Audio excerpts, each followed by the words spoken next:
Muito bem. Iniciou. Bom dia a todos. Então, hoje é dia 22 de fevereiro de 2022.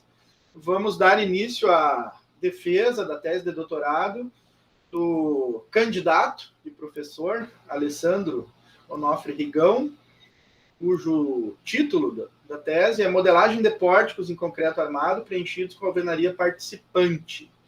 A banca é formada pelo professor João Kaminski Júnior, no caso eu, né, orientador, pelo co-orientador Gerson Alva, pelos professores da UFSM Marco Antônio Silva Pinheiro, Girha Mohamed, os dois da UFSM, pelo professor Guilherme Ares Parzekian, da UFSCar, e pelo professor Vladimir Guilherme Hack.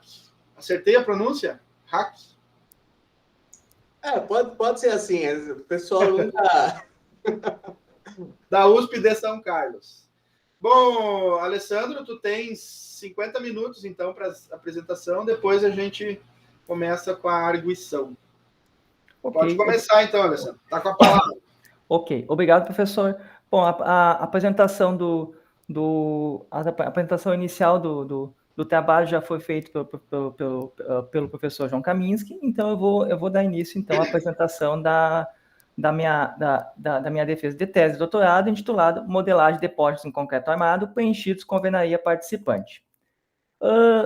Tem-se conhecimento que a alvenaria ela traz um ganho na rigidez lateral e também na alteração da distribuição de esforços ao longo da edificação.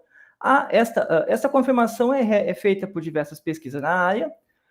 O efeito estrutural da alvenaria, normalmente, ele é negligenciado, devido ao grande número de variáveis envolvidas para a sua consideração e também da dependência da geometria dos elementos e do tipo de preenchimento ao qual o pórtico está submetido. Os principais trabalhos na área são motivados visando aí, principalmente a análise dinâmica. O modelo mais simples aí o qual considera a influência das alvenarias em pórticos, adotam o conceito de diagonal equivalente. Esse conceito simula a alvenaria com uma barra diagonal birrotulada, cuja largura depende dos parâmetros geométricos e mecânicos do pórtico de contorno, cuja aí a literatura apresenta diversos equacionamentos, e normalmente a espessura é adotada como a mesma da alvenaria. A desconsideração da alvenaria nem sempre aí ela tem um efeito favorável, uma vez, claro, que ela traz uma reserva de resistência à edificação, que seria um efeito favorável, porém, ela também altera a distribuição dos esforços ao longo da edificação. Com isso, alguns elementos estruturais podem estar submetidos a esforços não previstos em projeto, além de, obviamente, também alterar a resposta dinâmica. Os modelos mais simples, conforme eu já mencionei, consideram aí a presença da alvenaria como barras diagonais birrotuladas. A maioria dos modelos de barras, eles têm aplicações limitadas. Modelos de barras que trazem resultados melhores são modelos que adotam o conceito que utilizam multidiagonais. Esse tipo de modelo traz a melhor estimativa para os efeitos locais causados pela alvenaria. E também modelos mais elaborados, que trazem resultados mais semelhantes aí a dados reais, utilizam elementos 2D ou 3D. Porém, esse tipo de simulação é pouco prático para uso por projetistas. O objetivo, então, do trabalho é avaliar a contribuição das alvenarias em pórticos de concreto armado sob ações horizontais no estado limite último, trazendo, então, parâmetros que possam ser úteis a projetistas e também contribuição ao meio técnico. Dentre os objetivos específicos, pretende, então, avaliar o esforço cortante e momento fletor em pórticos preenchidos sob ações horizontais, mediante o uso de modelos com uma e múltiplas diagonais, comparar esses modelos a modelos mais elaborados, via métodos de elementos finitos, os quais incluem o problema de contato pórtico-alvenaria. Realizar também o estudo prévio do comportamento de contato pórtico-alvenaria, mediante modelos planos, considerando aí a influência das dimensões do pórtico e também na rigidez da alvenaria. Averiguar a adequabilidade desses modelos de diagonal equivalente na previsão do deslocamento lateral dos referidos pórticos preenchidos. Então, pretende-se, então, propor um modelo com múltiplas diagonais capaz de simular a contribuição das paredes de alvenaria no comportamento de pórticos preenchidos.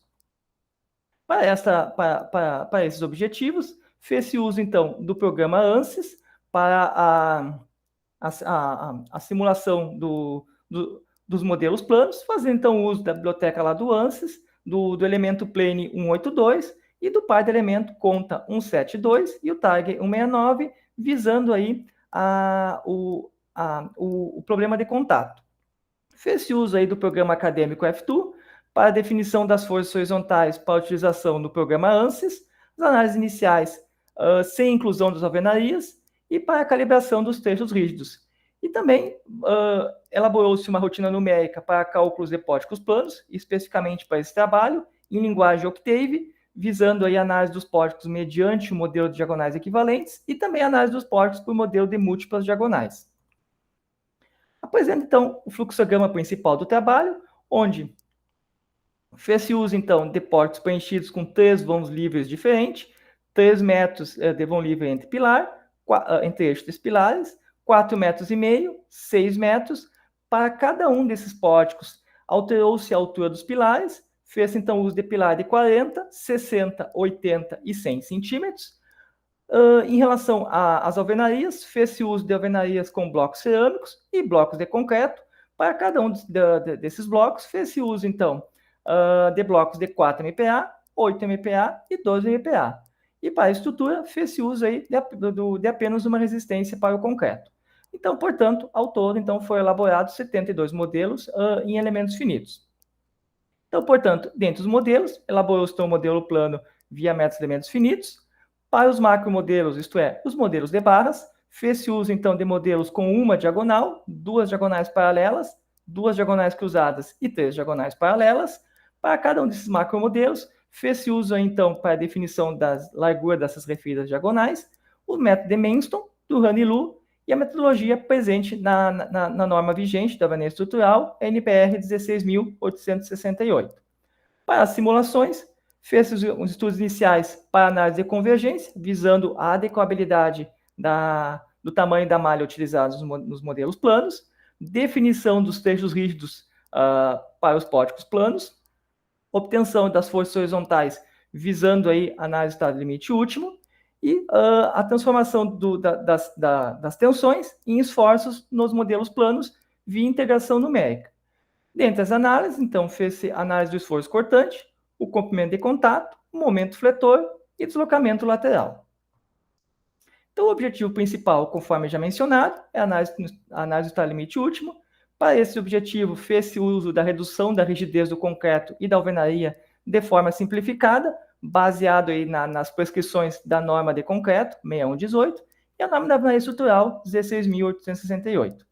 Destaca-se que a espessura de tanto das paredes quanto dos póticos foram constantes, de 19 centímetros, o pé de estrutural de todos os póticos de 2,80 metros, e manteve-se uma altura constante das vigas para o mesmo pótico.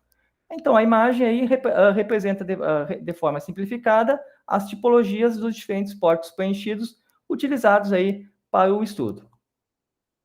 Para a análise de convergência, fez-se uso, então, do pótico de 4,50 metros e pilar de 40, onde as variáveis para o problema de contato e para as propriedades da alvenaria e do concreto, utilizou-se dados da literatura, mais especificamente dados de trabalho de Silva, de 2014.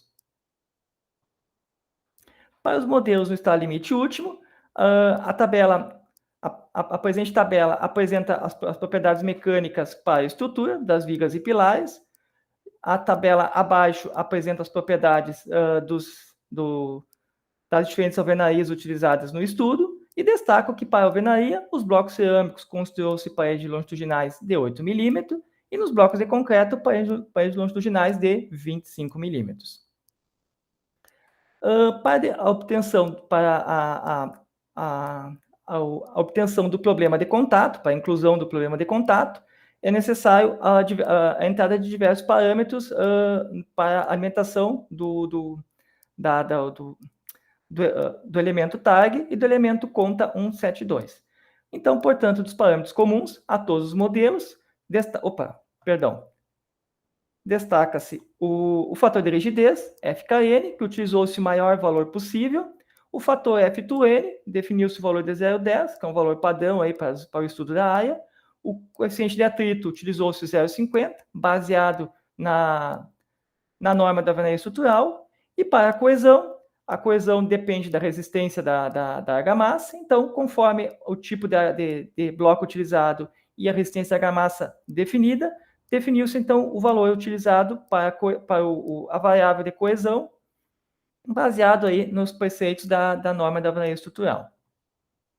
Além disso, a máxima tensão de resistência ao cisalhamento, que lá no ANSYS é definido como a variável τmax. Essa variável depende da geometria do pódico e da resistência do bloco. Então, portanto, aí a tabela ilustra aí o resumo do cálculo realizado para cada um dos pódicos e também para cada um dos blocos utilizados, baseados aí nos preceitos da norma da alvenaria estrutural. Em relação aos trechos rígidos, o comprimento dos trechos rígidos para os respectivos modelos de barras foram feitos conforme a NBR 6118. Já a determinação da inércia desses trechos rígidos foi feita de tal maneira que a rigidez lateral do modelo de barras, sem a inclusão das alvenarias, fosse a mesma do modelo de elementos finitos, sem a inclusão das alvenarias. Para esse objetivo, definiu-se que a relação entre as inércias permanecesse constante, isto é, a inércia do trecho rígido da viga dividido para a respectiva inércia do trecho rígido do pilar, antes da calibração, deveria ser igual a esta relação após a calibração. Sobre as forças horizontais, definiu-se um critério de deslocamento limite dH sobre 850, isto é, deslocamento entre pavimentos, considerando-se o estado limite de serviço e majorando esta força para a situação de estado limite último. Esta metodologia foi feita da seguinte forma: para o estado limite de serviço, a força necessária para causar esse deslocamento limite considera-se como uma combinação quase permanente, cuja coeficiente de ponderação psi2 é considerado como 0,3.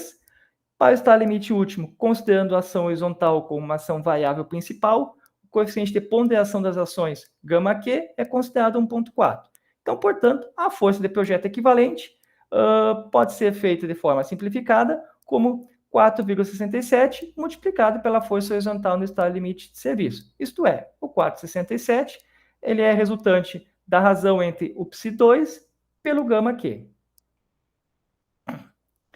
Então, portanto, dos macromodelos propostos no presente trabalho, fez então uso de modelos de 2 e 3 diagonais paralelas, 2 diagonais cruzadas.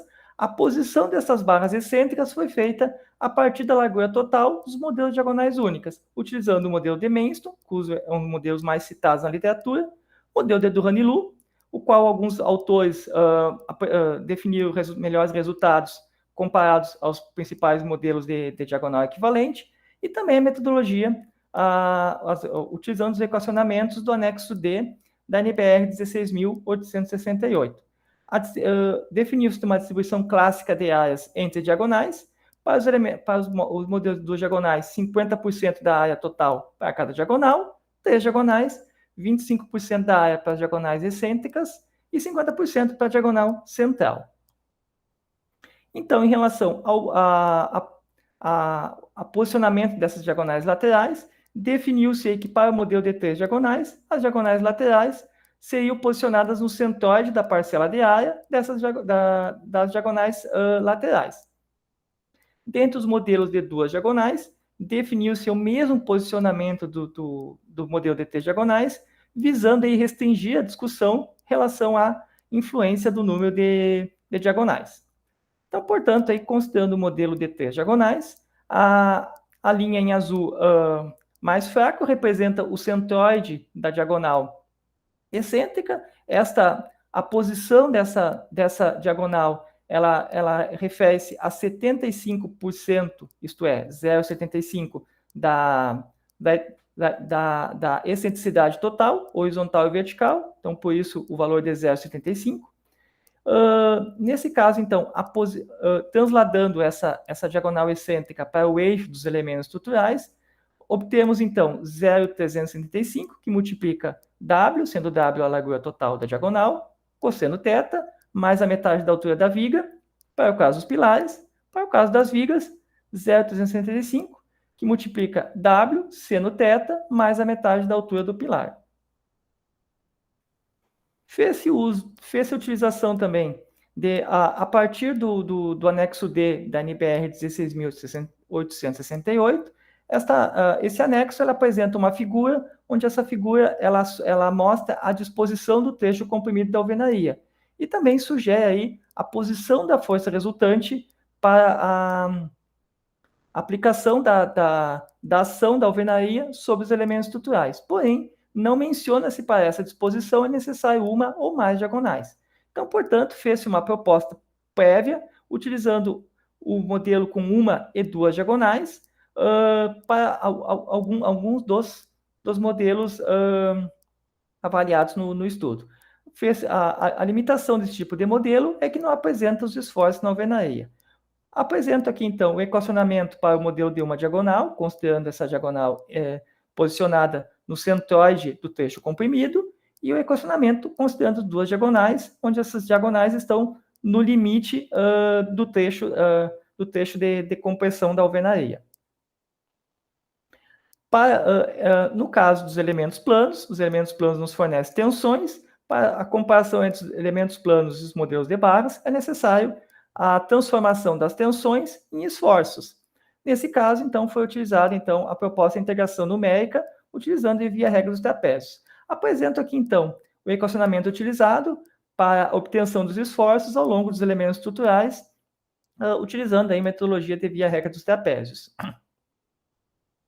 Em relação aos resultados, análise da convergência, então, utilizou-se um dos pódicos, no caso, o pódico de 4,5 metros e pilar de 40, onde aplicou-se uma força de 40 kN no topo desse pódico e fez-se teste de malhas, variando a dimensão dos elementos de 20 até 2 centímetros. Nesse caso, analisou-se as tensões máximas ao longo da alvenaria e também o deslocamento no topo do pódico. Em relação às tensões na alvenaria, fez-se uma análise em 3 situações. Primeiro, considerando todos os elementos da alvenaria. Um segundo cenário, desconsiderando a primeira linha de contorno dos elementos. E um terceiro cenário, desconsiderando os primeiros 10 centímetros do contorno dos elementos. Essa desconsideração foi feita aí, observando que, ao desconsiderar os primeiros elementos ao longo da alvenaria, verifica-se menores tensões devido à eliminação de concentração de tensões nos cantos. E para todos os cenários, observou-se aí que, para malhas inferiores a 5 centímetros, verificou-se pequenas diferenças para as tensões principais de compressão. Em relação à mesma análise para as tensões principais de tração e para as tensões máximas de cisalhamento, também utilizou-se a metodologia de desconsiderar a primeira linha de elementos. Observa-se que, destaca-se que, ao desconsiderar os primeiros 10 centímetros no contorno de elementos ou a primeira linha, as tensões máximas passam a ocorrer no centro do painel. Então, nesse caso, destaca-se que o trecho, os dados referentes à desconsideração dos primeiros 10 centímetros não estão evidenciados, uma vez que eles coincidem com os dados do gráfico do trecho demonstrado em vermelho. Então, portanto, por isso que não estão evidenciados. Observa-se que ao desligar a primeira linha de elementos, as tensões principais de tração passam a ocorrer no centro, e para malhas mais densas, observa-se um leve aumento aí nas tensões máximas desse cisalhamento. Para o deslocamento horizontal no topo do pórtico, verificou-se os maiores deslocamentos para a malha de 10 por 10 e 5 por 5. Malhas menores a 5 centímetros, observou-se um decaimento no deslocamento lateral. Então, para esse caso, considera-se aí a utilização de uma malha de 5 por 5 adequada para o estudo em questão. Sob, então, a análise dos pórticos preenchidos, avaliou-se o diagrama de esforço cortante e momento fletor nos trechos fora da interseção viga-pilar. Fez-se, então, análise no pilar esquerdo, no caso, o pilar barlavento, e na viga inferior. No diagrama de esforço cortante, deu-se preferência à leitura de tensões em seções na região de contato pórtico-alvenaria, e também no diagrama de momento fletor, como há interesse somente nos valores máximos, fez a leitura mais próxima da interseção viga-pilar. Apresento aí dois gráficos ilustrativos do traçado do esforço cortante para os modelos, para os pódicos preenchidos. Para o diagrama de esforço cortante, verifica-se que no trecho de contato pódico-alvenaria, o formato ele é parabólico nessa região, e no trecho fora dessa região, o diagrama de esforço cortante é constante. Então, portanto, evidenciando aí a boa metodologia de integração numérica utilizada. Destaco o ponto de leitura do esforço cortante máximo, e o esforço cortante mínimo definiu-se como a média da leitura do trecho de esforço cortante fora do contato pódico-alvenaria. Para as vigas, em algumas situações, observou-se picos de leitura no trecho de contato pódico-alvenaria adjacente à interseção viga-pilar, porém, considera-se sem efeitos negativos, uma vez que essa região está sujeita a perturbações e tensões. Então, nesse caso aí foi adotado, quando ocorreu esse pico de tensões, foi adotado dados da seção adjacente. Para o diagrama do momento fletor, fez-se então leituras em menos pontos, tem-se interesse nos valores extremos, então apresento aqui o local de leitura do momento fletor no topo e base do pilar, bem como nas extremidades da viga. Então, em relação aos macromodelos com barras posicionadas somente sobre os pilares, esses macromodelos denominou-se por... fez-se uma nomenclatura simplificada para esses macromodelos, onde, no caso, MB1DE significa o modelo derivado da norma, com uma diagonal excêntrica, NB2DP, derivados da norma, duas diagonais paralelas, posicionadas somente sobre os pilares. E também aproveito aí, apresento a nomenclatura utilizada para todos os modelos discutidos ao longo do trabalho. Então, o prefixo, o numeral no prefixo significa o número de diagonais, então 1, uma diagonal, 2, duas diagonais, 3, três diagonais. O M significa, o sufixo M significa o modelo de Menston, D do Ranelagh e N, modelo da norma. Dentre, então, os modelos com barras somente sobre os pilares, esses modelos não captam os efeitos da alvenaria sobre a viga, e outros macromodelos com diagonais sobre vigas e pilares apresentavam melhor desempenho, com a vantagem também de captar os efeitos sobre as vigas. Destaca-se que o anexo D da NBR 16.868, ele sugere que os efeitos da alvenaria, as ações da alvenaria sobre a estrutura sejam amplificados por um fator de 1.1 para o diagrama de esforço cortante momento fletor, porém, para o presente estudo não foi feito uso desse fator de amplificação dos esforços. A análise parcial foi feita em três pódicos com diferentes vãos livres, e para cada um dos pódicos fez-se uso, então, de uma alvenaria bastante flexível, no caso, o bloco cerâmico de 4 MPa, uma alvenaria com bloco de concreto de 12 MPa. Então, em relação ao esforço cortante sobre o pilar esquerdo e viga inferior, o modelo com duas diagonais posicionadas somente sobre os pilares trouxe uma estimativa razoável na previsão de esforço cortante, em torno de 20% menor comparado ao modelo plano. Já uma diagonal excêntrica mostrou-se inadequado para a análise do esforço cortante, e ambos os modelos subestimaram o esforço cortante sobre as vigas. Para o momento fletor ao longo do pilar esquerdo, o modelo com duas diagonais paralelas sobre os pilares trouxe uma estimativa razoável para o momento fletor no topo dos pilares. Esse macromodelo foi equivalente a outros modelos com diagonais sobre vigas e pilares, com valores em torno de 30% superior ao modelo plano. Já o modelo com uma diagonal excêntrica superestimou o momento fletor no topo dos pilares, e ambos os modelos mostraram-se inadequados para a verificação do momento fletor na base dos pilares, superestimando de 2 até 9 vezes, conforme podemos verificar no gráfico, de 2 até 9 vezes o momento fletor na base dos pilares analisados. Para o momento fletor na viga inferior, ambos os modelos com barras somente sobre os pilares são deficitários na previsão do momento fletor, e esses modelos superestimam o momento fletor tanto nas ambas extremidades da viga, e sendo que o aumento da rigidez da alvenaria amplia essas diferenças. Em relação ao deslocamento lateral, esses modelos trazem resultados bastante conservadores, mostrando-se bastante flexíveis em comparação aos demais macromodelos. sendo que o modelo com 2 diagonais paralelas traz deslocamentos de 2 até 3 vezes superior ao modelo plano, e com uma diagonal excêntrica até 5 vezes superior. Então, portanto, esses modelos apresentam-se insatisfatórios na previsão do esforço cortante e momento fletor sobre as vigas, bem como para a previsão da rigidez lateral.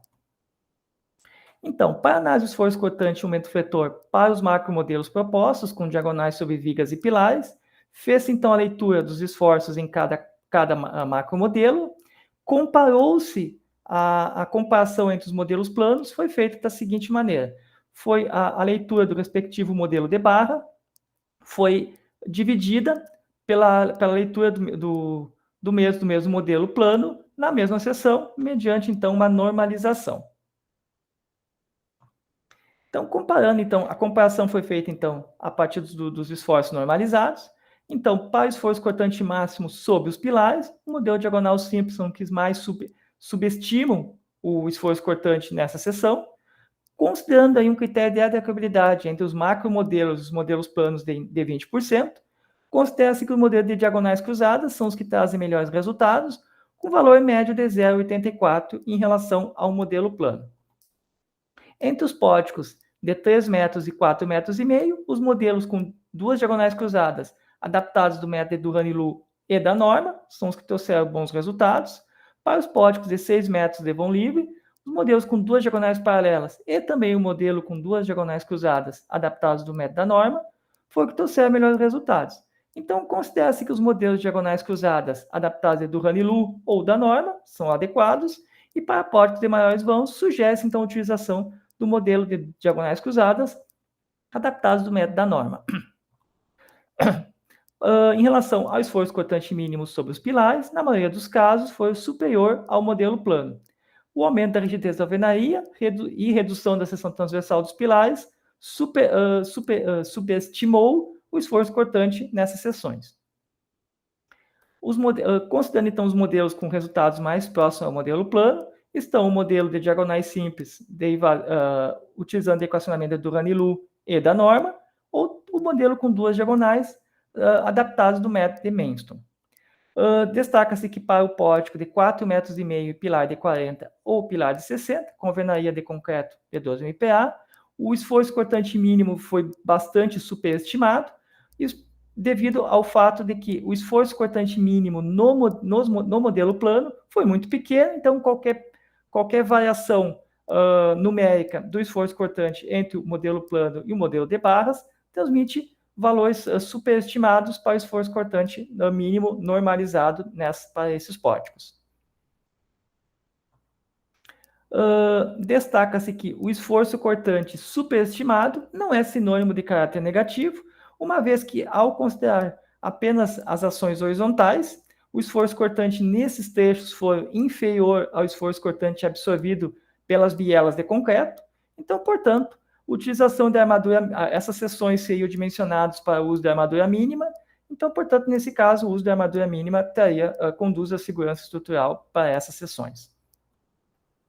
Para as vigas, o esforço cortante máximo, utilizando o modelo de diagonais simples, novamente também trouxeram as menores leituras. Para todos os modelos, o aumento da rigidez da alvenaria reduziu a diferença entre os métodos. Novamente, os modelos diagonais cruzadas foram que trouxeram melhores resultados, considerando então o esforço cortante máximo, assim como ocorrido para os pilares. Os modelos com diagonais cruzadas adaptados do Ranilou e da norma foram que trouxeram melhores resultados. Para o esforço cortante mínimo, a escolha do método mostrou-se ter maior influência comparado ao número de diagonais. O aumento da rigidez da alvenaria e redução da seção transversal dos pilares superestimaram aí o esforço cortante mínimo, assim como ocorrido sobre os pilares. Dentre os modelos com resultados mais semelhantes aos modelos planos, estão o modelo com 1 e 3 diagonais adaptadas do Ranilou, ou 2 diagonais adaptadas de Manston, e assim como ocorrido nos pilares, para o esforço cortante mínimo nos pilares, novamente o esforço cortante mínimo foi inferior à parcela da resistência das bielas de concreto. Então, portanto, para essas seções também pode ser feito uso da armadura mínima, o que confere segurança aí para essas seções, considerando apenas as ações horizontais. Sob a análise do comprimento de contato, há um consenso aí no meio técnico que o comprimento de contato pode que a alvenaria seja na faixa de 1/3 das dimensões da parede. Já Sadnejai e Hobbes consideram uma relação aproximada de 0,40. Para o estudo, o comprimento de contato foi obtido a partir do trecho de leitura da pressão de contato nuances. Foi feito, então, para a comparação, foi feito, então, o cálculo da razão entre o comprimento de contato vertical, definido como αc, e o comprimento de contato horizontal, definido como αb. Para o comprimento de contato, então, a razão do comprimento de contato vertical, αc, verificou-se uma variabilidade maior, de 0,25 até 0,56, com valor médio de 0,39, sendo este próximo ao limite de 0,40. Para o fator αb, a variabilidade foi entre 0,21 e 0,41, o valor médio de 0,31, portanto, próximo ao limite de 0,33.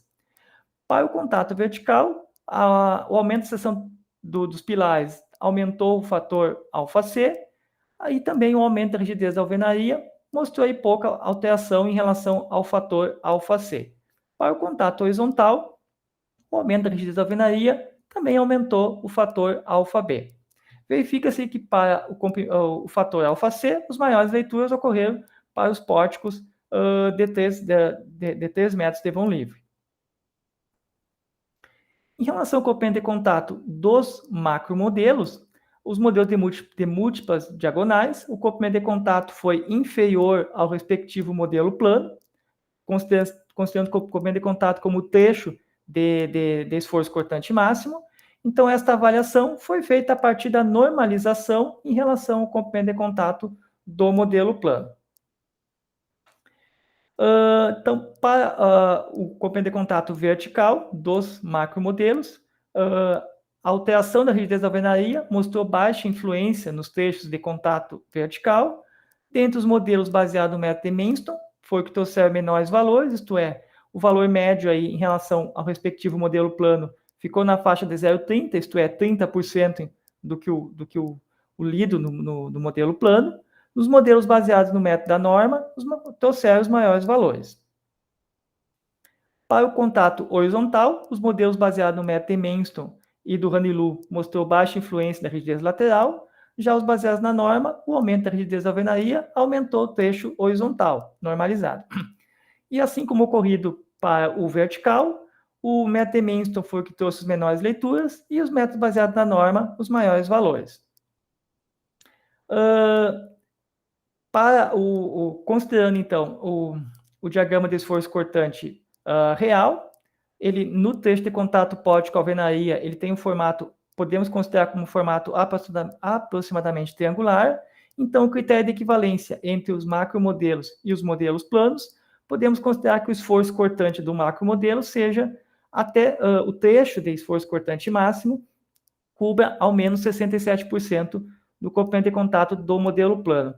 Considera essa simplificação razoável, uma vez que o trecho final do modelo plano já apresenta esforços já semelhantes à região de esforço cortante constante.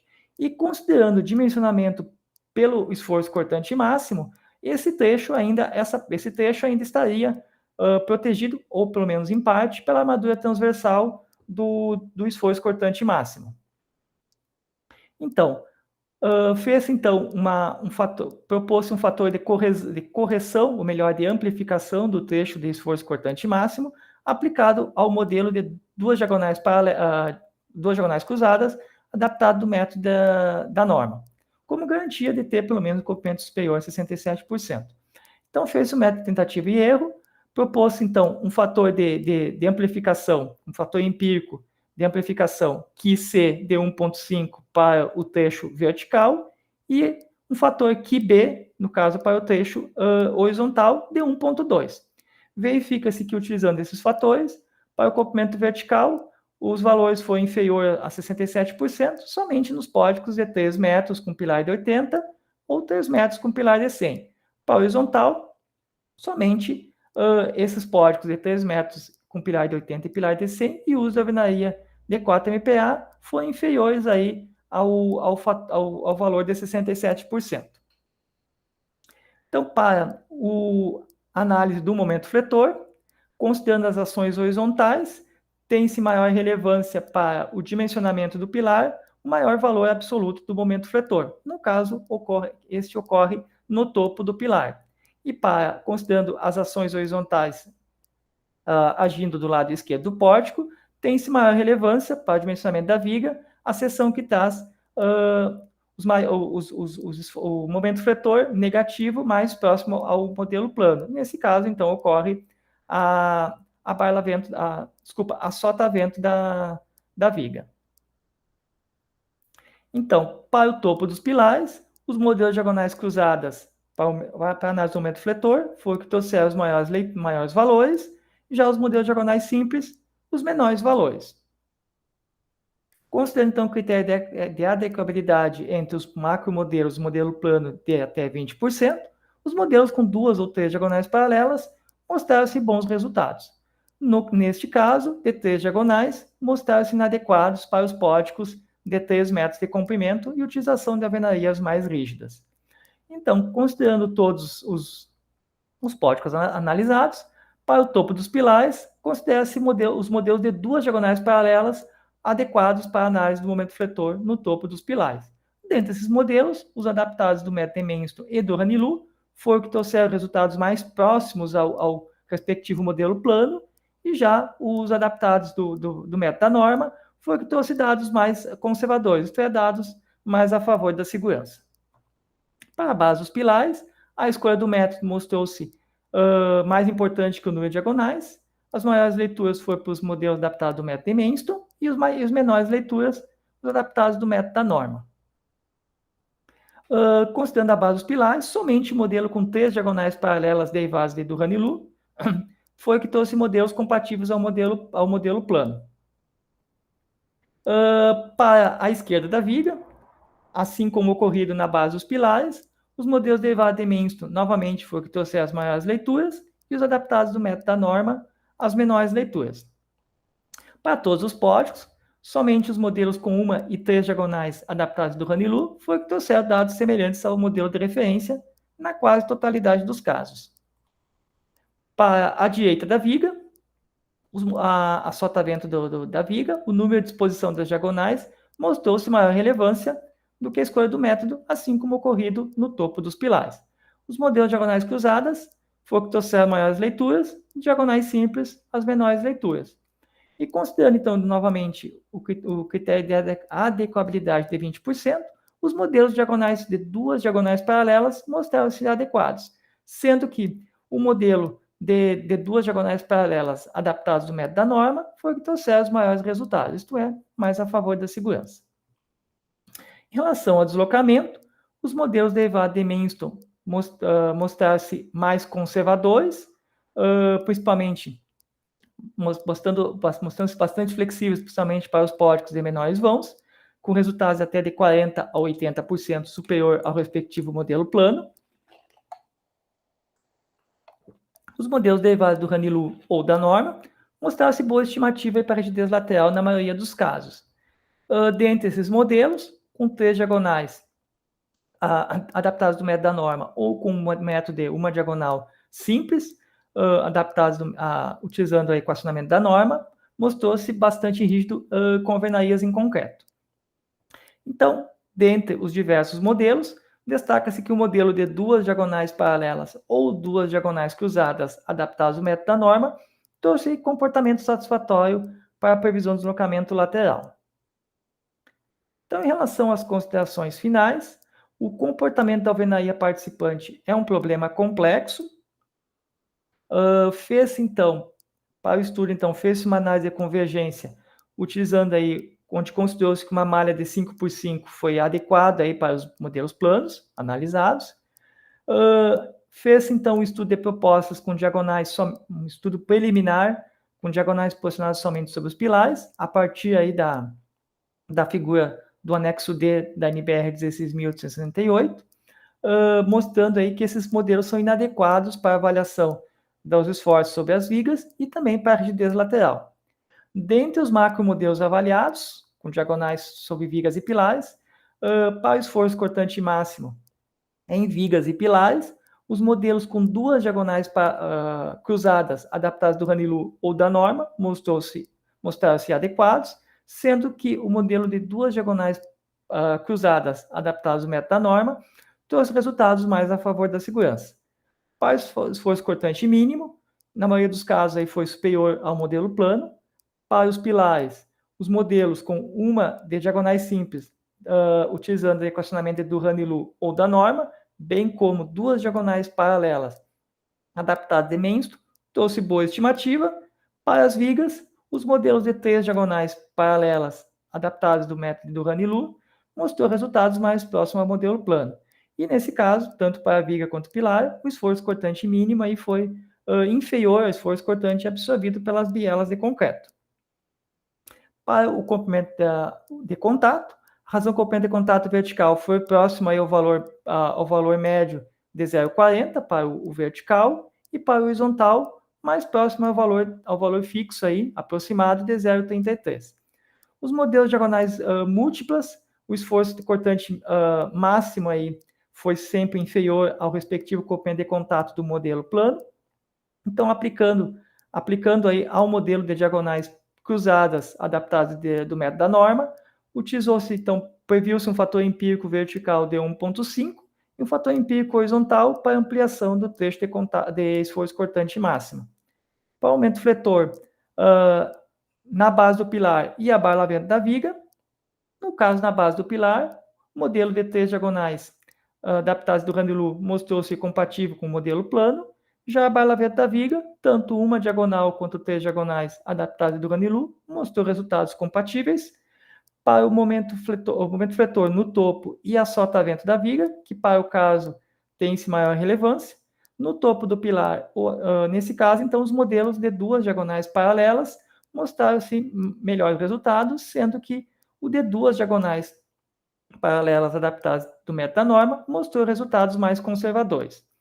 Para a rigidez lateral, considera-se que o modelo, dentre os diversos modelos, o modelo de duas diagonais paralelas ou duas diagonais cruzadas, adaptadas do método da norma, mostraram-se adequados. Agradeço, então, a banca examinadora e fico à disposição para os questionamentos. Muito obrigado. Tudo bem, Rigão. Terminou um pouquinho antes até, acelerou o processo. Sim, eu peço até desculpas, eu ensaiei umas 3 ou 4 vezes, gente, e sempre estava dando 48 minutos, 47, 49, e a gente fica um pouco ansioso aí e acaba acelerando demais. Não, mas não tem problema. Boa apresentação. Deixa eu interromper a gravação aqui.